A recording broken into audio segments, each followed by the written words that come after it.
Bismillahirrahmanirrahim. Assalamualaikum warahmatullahi wabarakatuh. Alhamdulillah, pada hari ini kita dapat bertemu kembali pada pembelajaran fikih, yang mana pada hari ini kita akan membahas tentang qiraat.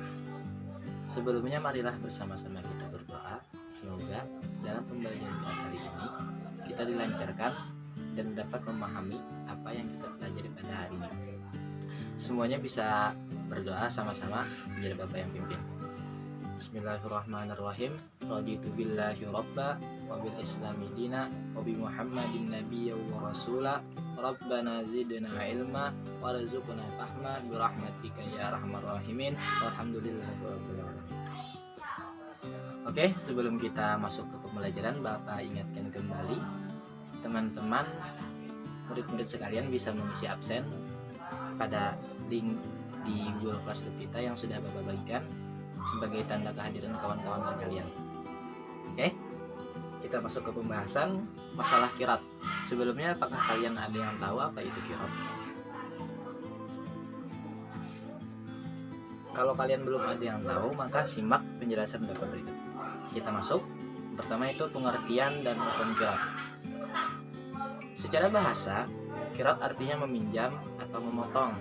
Sedangkan menurut istilah, qiraat adalah pemberian modal dari seseorang kepada orang lain untuk diniagakan. Dan keuntungan yang dihasilkan dibagi sesuai dengan kesepakatan waktu akad. Jadi, qiraat ini bisa kita bilang seperti pinjaman modal dari orang, kita kerjasama, lalu untuk kesepakatan hasil atau keuntungan yang didapat itu dibicarakan saat kita melakukan transaksi pinjaman atau kerjasama dalam bidang modal tadi. Oke, kita lanjut ke hukumnya. Hukum qiraat sendiri adalah mubah atau boleh selama dilakukan untuk kebaikan. Qiraat dianjurkan dalam Islam karena terdapat unsur tolong menolong. Jadi hukumnya tadi boleh selama kita lakukan untuk kebaikan. Tapi untuk kita lakukan untuk yang kejahatan, maka hukumnya pun berubah. Kayak misalkan kita membantu dalam perihal qiraat untuk mendirikan sebuah klub malam atau makanan-makanan haram, maka itu juga tidak boleh.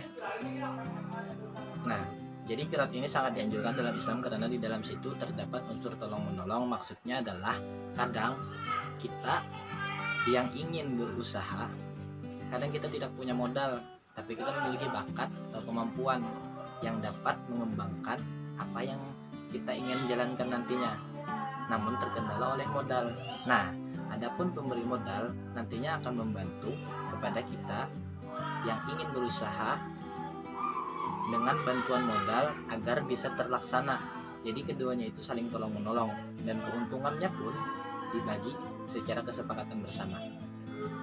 Oke, kita lanjut lagi. Agar pelaksanaan qiraat dapat berjalan dengan lancar, maka diperlukan kemauan dan kemampuan dari kedua belah pihak. Pemilik modal harus cermat dan percaya kepada orang yang dimodali tadi. Kemudian pengelola modal pun harus bersifat jujur, amanah, dan profesional. Jika suatu saat mengalami kerugian, maka dapat ditelaah apa penyebabnya serta bisa dicari jalan keluarnya. Keberhasilan qiraat sangat tergantung pada kepercayaan pemodal dan kejujuran dari pekerja. Sebagaimana firman Allah Subhanahu wa taala dalam surah Al-Baqarah ayat 245 yang berbunyi, Bismillahirrahmanirrahim. Man zallazi yuqridullaha qardan hasanan fayudha'ifah lahu adha'afan katsirah. Wallahu yaqbidu wa yabsutu wa ilaihi turja'un. Yang artinya, barang siapa meminjami Allah dengan pinjaman yang baik, maka Allah melipat gandakan ganti kepadamu dengan banyak. Allah menahan dan melapangkan rezeki, dan kepadanya lah kamu dikembalikan. Quran surah Al-Baqarah ayat 245. Dalam ayat ini dapat kita ambil intinya bahwasanya jika kita meminjamkan sesuatu yang baik kepada orang lain, maka Allah pun akan membalas itu dengan sesuatu yang baik pula. Jadi jangan pernah ragu untuk melakukan kebaikan, karena sejatinya kebaikan yang kita lakukan pasti akan kembali kepada kita juga. Oke, kita lanjut. Selanjutnya ada rukun dan syarat qiraat. Yang pertama itu ada pemilik modal atau muqrad dan penerima modal atau muqtarid. Keduanya balik, berakal sehat, amanah, dan sama-sama suka. Kemudian kedua ada modal usaha, bisa berupa uang, barang, atau berupa aset lainnya yang dapat digunakan dalam melaksanakan usaha tersebut. Kemudian yang ketiga, ada modal usaha harus diketahui dengan jelas nilainya, kualitas dan kuantitasnya baik oleh pemilik maupun penerima modal usaha. Kemudian yang keempat itu ada pekerjaan. Kemudian yang kelima ada jenis usaha ditentukan sendiri oleh penerima modal sesuai bakat yang dimilikinya dan kemampuannya. Dan pemilik modal harus mengetahui pekerjaan itu. Sebab karena usaha yang dijalankan itu dijalankan oleh yang menjalankan tadi, bukan pemilik modal tadi. Maka dari itu, supaya usaha dapat berjalan lancar, yang menjalankan usaha harus sesuai dengan bakatnya supaya dapat berjalan dengan lancar. Dan pemilik modal harus tahu juga apa yang akan diusahakan nantinya. Kemudian yang keenam, ada pembagian keuntungan. Yang ketujuh, pembagian usaha harus disepakati bersama. Besar atau kecilnya keuntungan hendaknya dibicarakan pada saat pengadaan perjanjian atau akad. Kemudian yang kedelapan itu ada ijab dan qabul atau perjanjian. Kita lanjut ke larangan kirat. Larangan kirat itu yang pertama, melanggar perjanjian atau akad kirat. Tentu jelas itu sangat dilarang karena akan berdampak sangat fatal. Kemudian yang kedua itu menggunakan modal untuk kepentingan sendiri. Misal kayak kita pakai gasan kita poya-poya, tentu jelas tidak boleh, itu sangat dilarang. Kemudian yang ketiga ada menghambur-hamburkan modal usaha, seperti kita memakai modal usaha itu berlebihan kemana-mana, tidak sesuai dengan kadar keharusan memakainya. Kemudian yang keempat itu ada menggunakan modal untuk perdagangan yang diharamkan syarak, seperti yang Bapak jelaskan tadi bahwa tidak boleh menggunakan untuk hal-hal yang dilarang. Kita lanjut lagi. Bentuk-bentuk kirat itu ada yang berlaku di WAS ini adalah sebagai berikut. Yang pertama itu adalah usaha sederhana, yaitu kirat yang dilakukan antar perorangan. Pemilik modal memberikan modal kepada orang lain untuk diniagakan atau diusahakan. Kemudian yang kedua itu ada usaha modern, seperti penanaman saham pada perusahaan, bank muamalat, BMT atau koperasi. Ya, yang kedua ini ya memang sudah banyak yang melakukannya saat ini, seperti penanaman saham itu. Jadi nanti bisa kalian pelajari lagi. Kalau memang kalian ingin menanam saham, bagaimana sistem-sistemnya, bisa saja, karena itu ya lumayan menguntungkan. Oke, kita lanjut lagi. Kemudian itu ada bentuk-bentuk kirat yang sering terjadi dalam kehidupan masyarakat sebagai berikut. Yang pertama itu ada kredit candak kulak, yaitu pinjaman modal yang diberikan kepada pedagang kecil dengan sistem pengembalian sekali dalam seminggu dan tanpa tanggungan atau jaminan. Biasanya kredit candak kulak dilakukan oleh KUD atau Koperasi Unit Jasa. Kredit jenis ini bertujuan untuk membantu masyarakat agar dapat memiliki usaha tertentu, misalnya berjualan makanan ringan, membuat tempe kedelai, atau usaha yang membutuhkan biaya relatif kecil. Dengan cara seperti ini mereka suatu saat nanti dapat terangkat dari masyarakat prasejahtera ke masyarakat sejahtera dan tidak lagi menggantungkan nasibnya kepada orang lain. Kemudian yang kedua itu ada KPR atau kredit pemilikan rumah. Bertujuan membantu masyarakat yang belum memiliki rumah. Bank menyediakan fasilitas berupa perumahan dari yang bertipe sederhana sampai yang mewah. Dengan demikian masyarakat diharapkan tidak terlalu berat untuk memiliki rumah. Jadi kita bisa memiliki rumah tanpa harus memiliki uang yang langsung banyak. Kemudian yang ketiga itu ada KMKP atau kredit modal karya permanen. Kredit ini biasanya dilaksanakan baik oleh bank negara atau bank swasta.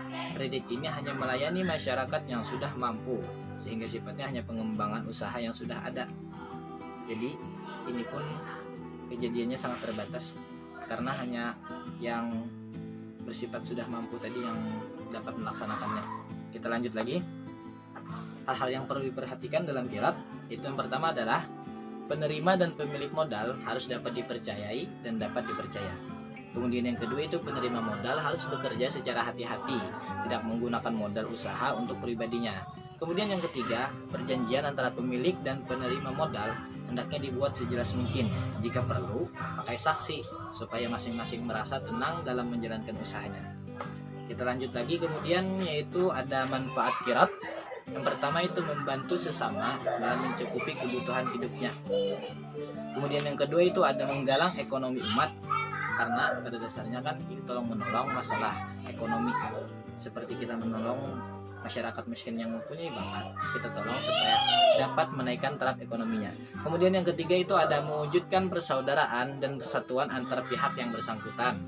Yang keempat itu ada mengurangi pengangguran, karena dengan itu kan orang-orang yang ekonominya lemah dapat mendapatkan pekerjaan. Kemudian yang kelima, memberi pertolongan kepada sesama manusia yang kekurangan. Dan yang keenam, mewujudkan masyarakat yang tertib sesuai dengan tuntutan syariat Islam. Oke, mungkin itu penjelasan dari materi kita hari ini. Jadi pada intinya Qiraat itu seperti pinjaman modal kepada orang yang ingin membuka usaha, dan keuntungan yang didapat itu dapat dibicarakan sesuai kesepakatan bersama demi terjalinnya taraf ekonomi yang baik antara kedua belah pihak, saling menguntungkan. Oke, kiranya cukup sampai di sini penjelasan Bapak pada materi kali ini. Jika ada yang ingin ditanyakan tentang materi kita hari ini, silahkan kalian tanyakan di room Google Classroom kita, atau bisa tanyakan langsung ke Bapak nantinya. Saya Bapak ucapkan terima kasih kepada murid-murid sekalian yang sudah memperhatikan dengan baik. Selanjutnya Bapak ada mengirim tugas setelah ini di Google Classroom. Silahkan kalian kerjakan. Tugasnya kada banyak ya, terkait materi kita hari ini juga. Jadi kalau kalian memperhatikan dan paham, pasti kalian bisa menjawabnya. Tetap semangat menjawab soalnya supaya dapat dipahami betul materi kita hari ini. Jaga terus kesehatan. Mohon maaf jika Bapak terdapat kesalahan dalam menyampaikan pelajaran pada hari ini. Terima kasih. Semoga apa yang kita ajarkan pada hari ini dapat bermanfaat dan berguna bagi kita semua di kemudian kelak. Amin amin ya rabbal alamin. Akhirul kalam, saya ucapkan terima kasih. Wassalamualaikum warahmatullahi wabarakatuh.